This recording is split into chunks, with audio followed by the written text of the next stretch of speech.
ಬೆಸ್ಕಾಂ ಮತ್ತು ಸೆಸ್ಕಾಂ ಗೃಹ ಬಳಕೆ ಗ್ರಾಹಕರಿಗೆ ಕೆಇಆರ್ಸಿ ವಿದ್ಯುತ್ ದರ ಏರಿಕೆ ಶಾಕ್ ಕೊಟ್ಟಿದೆ.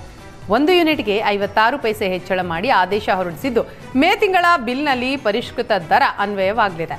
2024-25 ಆರ್ಥಿಕ ವರ್ಷದಲ್ಲಿ ವಿದ್ಯುತ್ ಮಾರಾಟದಿಂದ 34,084 ಕೆಇಆರ್ಸಿ ನಿರೀಕ್ಷೆ ಮಾಡಲಾಗಿತ್ತು.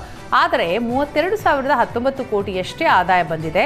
ಹೀಗಾಗಿ 2,068 ಕೋಟಿ ಕೊರತೆಯನ್ನು ಗ್ರಾಹಕರಿಂದ ಸಂಗ್ರಹಿಸಲು ಕೆಇಆರ್ಸಿ ಆದೇಶ ಮಾಡಿದೆ. ವಿದ್ಯುತ್ ದರ ಏರಿಕೆಗೆ ಸಾರ್ವಜನಿಕರಿಂದ ಭಾರಿ ಆಕ್ರೋಶ ವ್ಯಕ್ತವಾಗಿದೆ. ಎಲ್ಲದಕ್ಕೂ ದರ ಏರಿಕೆ ಮಾಡಿದ್ರೆ ಮಧ್ಯಮ ವರ್ಗದ ಜನಜೀವನ ಮಾಡೋದು ಹೇಗೆ ಅಂತ ಪ್ರಶ್ನೆ ಮಾಡ್ತಾ ಇದ್ದಾರೆ. ಸರ್ಕಾರ ಜನರ ಸಮಸ್ಯೆಗೆ ಸ್ಪಂದಿಸ್ತಾ ಇಲ್ಲ. ಕರೆಂಟ್ ಫ್ರೀ ಅಂತ ಅಂದ್ರು, ಈಗ ಬಿಲ್ ಹಾಕ್ತಿದ್ದಾರೆ. 200 ಯೂನಿಟ್ ಮೇಲೆ 1 ಯೂನಿಟ್ ಜಾಸ್ತಿ ಆದರೂ 2,000 ಬಿಲ್ ಬರ್ತಾ ಇದೆ. ಇಂತಹ ಫ್ರೀ ಭಾಗ್ಯ ನಮಗೆ ಬೇಕಾಗಿರಲಿಲ್ಲ. ಇದು ಜನಸಾಮಾನ್ಯರಿಗೆ ಗಾಯದ ಮೇಲೆ ಬರೆ ಎಳೆದಂತಾಗಿದೆ ಅಂತ ಆಕ್ರೋಶ ವ್ಯಕ್ತಪಡಿಸುತ್ತಿದ್ದಾರೆ.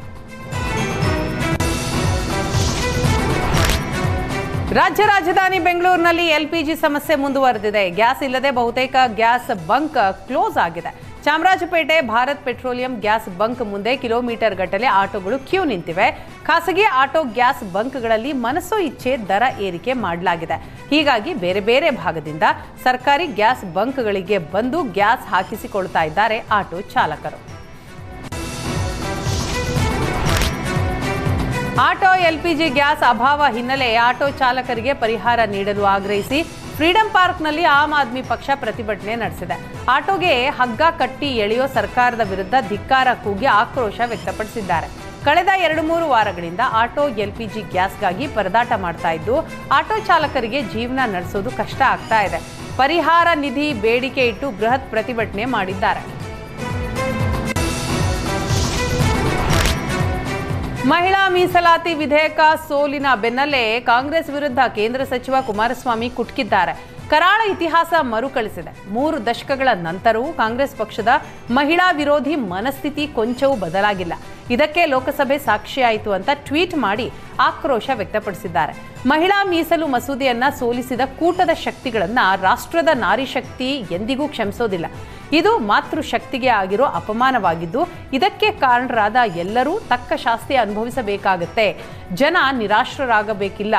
ನರೇಂದ್ರ ಮೋದಿ ನಾಯಕತ್ವದಲ್ಲಿ ಮುಂದೊಂದು ದಿನ ನಿಮಗೆ ಅಗ್ರ ಮನ್ನಣೆ ಸಿಕ್ಕೇ ಸಿಗತ್ತೆ. 33% ಮಹಿಳಾ ಮೀಸಲು ಗುರಿ ಸಾಧಿಸೋದು ಶತಸಿದ್ಧ ಅಂತ ಹೇಳಿದರು.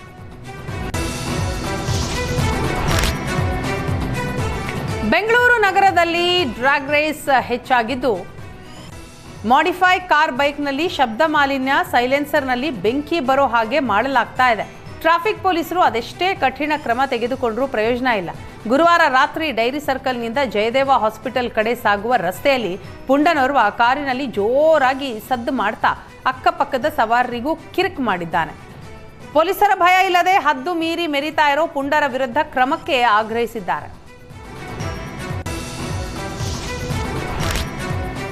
ರಾಜ್ಯದಲ್ಲಿ ಅಂತರ್ಜಾತಿ ವಿವಾಹ ಆದವರಿಗೆ ಸರ್ಕಾರದ ಪ್ರೋತ್ಸಾಹ ಧನ ಬರ್ತಾ ಇಲ್ಲ. ಸಾವಿರಾರು ಅರ್ಜಿ ವಿಲೇವಾರಿಯಾಗದೆ ಬಾಕಿ ಉಳಿದಿದೆ.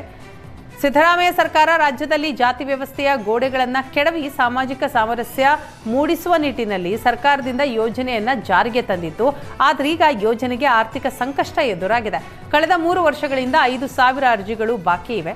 ಪರಿಶಿಷ್ಟ ಜಾತಿಯ ಯುವತಿಯನ್ನ ಹಿಂದೂ ಧರ್ಮದ ಇತರೆ ಜಾತಿಯ ಯುವಕ ಮದುವೆ ಆಗಿದ್ದಲ್ಲಿ ಅಂತಹ ದಂಪತಿಗೆ 3 ಲಕ್ಷ ಹಾಗೂ ಪರಿಶಿಷ್ಟ ಜಾತಿಯ ಯುವಕ ಹಿಂದೂ ಧರ್ಮದ ಇತರೆ ಜಾತಿಯ ಯುವತಿಯನ್ನ ಮದುವೆ ಆಗಿದ್ದಲ್ಲಿ 2.5 ಲಕ್ಷ ಹಣ ನೀಡಲಾಗುತ್ತೆ.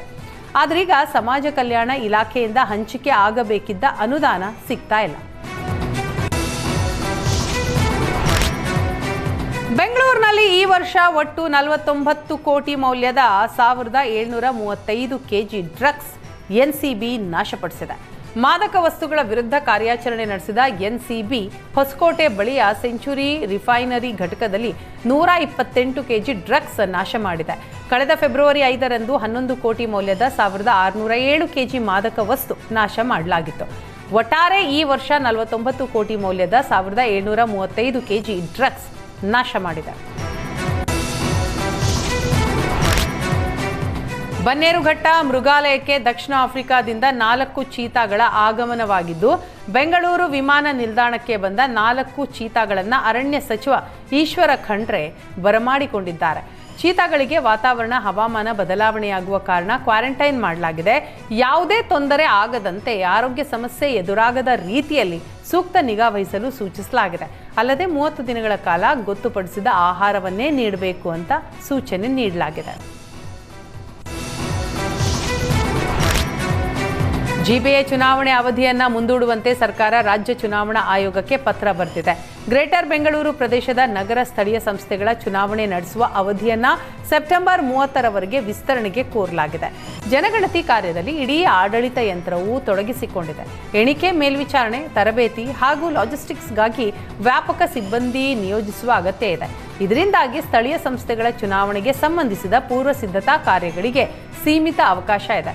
ಮತದಾರರ ಪಟ್ಟಿಯ ವಿಶೇಷ ಪರಿಷ್ಕರಣೆ ಸಹ ಏಕಕಾಲದಲ್ಲಿ ತೆಗೆದುಕೊಳ್ಳುವ ನಿರೀಕ್ಷೆ ಇದೆ. ಮೇ, ಜೂನ್ ಅವಧಿಯಲ್ಲಿ ಶೈಕ್ಷಣಿಕ ಪರೀಕ್ಷಾ ಕರ್ತವ್ಯಗಳಿಗೆ ಸಿಬ್ಬಂದಿ ನಿಯೋಜಿಸಬೇಕು. ಹೀಗಾಗಿ ಚುನಾವಣಾ ದಿನಾಂಕ ಮುಂದೂಡಲು ಮನವಿ ಮಾಡಲಾಗಿದೆ.